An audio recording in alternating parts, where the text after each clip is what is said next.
They rise quietly from the desert. Shaped like mountains, but carved by human hands. The Pyramids of Egypt. Tonight, we're going back, far back over 4,000 years, into a world of sand, silence, and sacrifice. Because behind every smooth stone of the Great Pyramid lies a forgotten story. Not of kings or pharaohs, but of ordinary people. People who lived, labored, and, for many, never left. Imagine waking before the sun, the air still cool, the sky just beginning to glow over the Nile. You're led from your clay shelter to the construction grounds. It's quiet, only the soft shuffling of feet, the creak of wooden sleds, and the low chant of a foreman's voice. You're not chained. You're not screaming. But you are not free. They called it a duty. A service to the gods.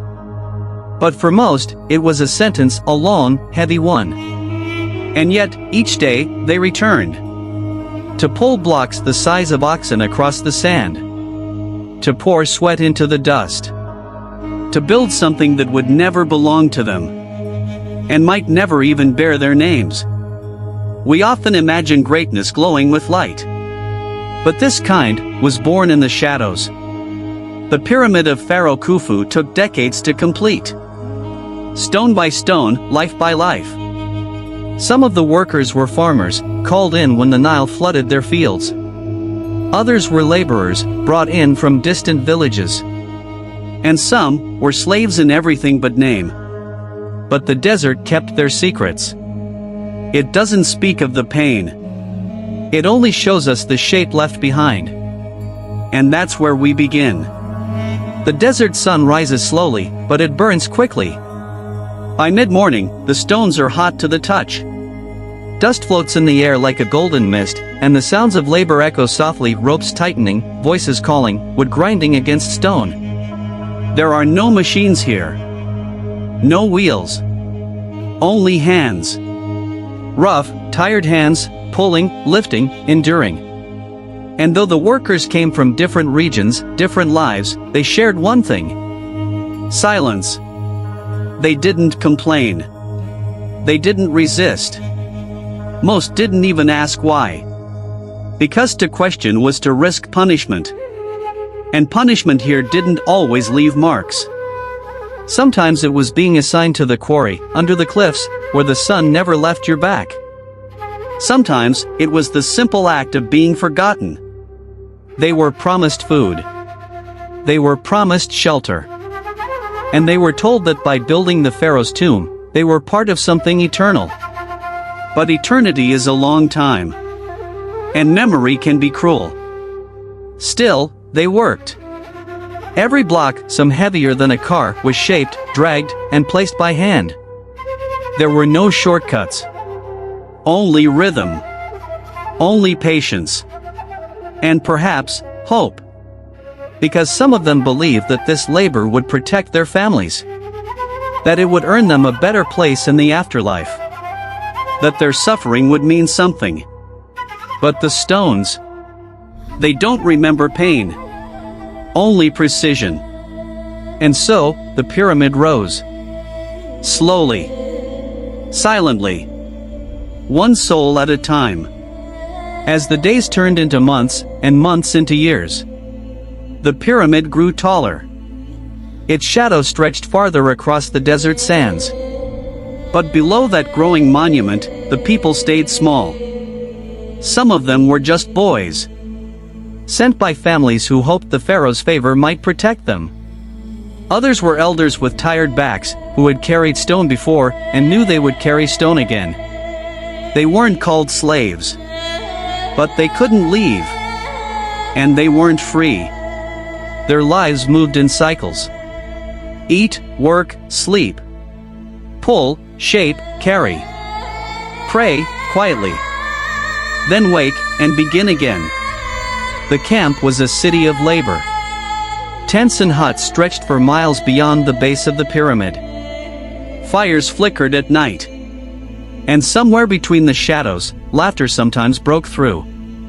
Because even in suffering, there was humanity.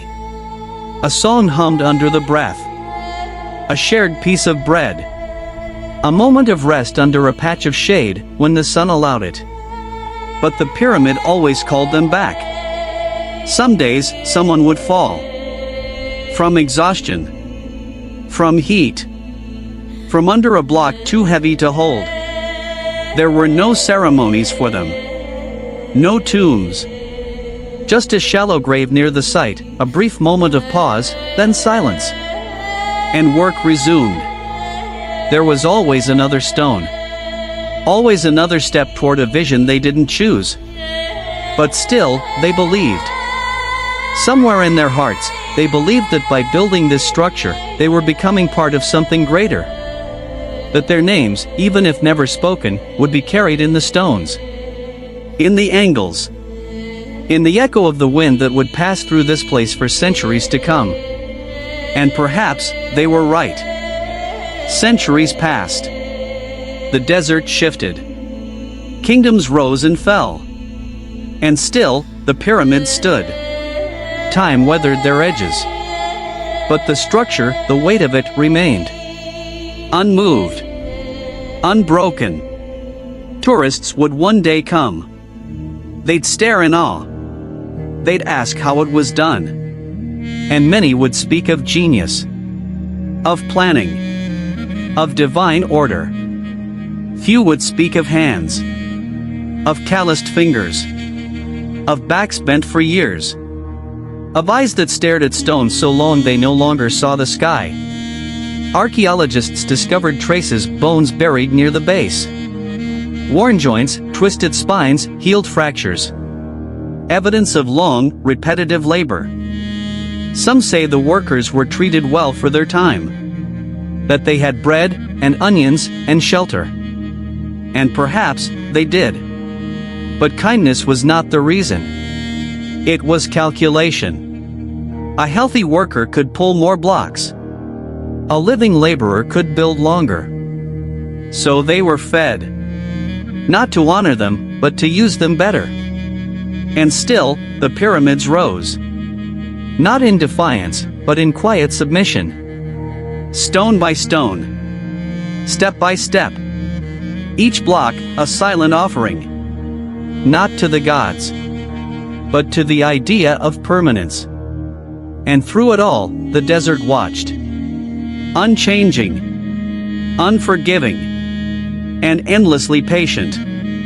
Now, the workers are gone. Their names, forgotten. Their stories, faded into wind and sand. But their hands left something behind. Not just stone. Not just symmetry. But presence. If you listen, not with your ears, but with your breath, you might feel them. In the stillness between the dunes. In the shadows cast by ancient stone. They never asked to be remembered. But memory is strange. It lingers in the spaces we don't expect. In worn paths. In quiet places. In the feeling that someone once stood here before you. Tonight, as you lie still, know this. The pyramids are not just monuments. They are moments. Stacked, sealed, silent. Moments of work, of waiting, of dreaming. Of people who gave everything, so that something might last. And in some way, it did. So rest now. Let the ancient winds carry your thoughts far from here. Back to a time before time. Where stars watched over tired hands. And the desert kept its secrets. Thank you for joining this journey. Sleep well. And if you'd like to hear more, you know where to find me.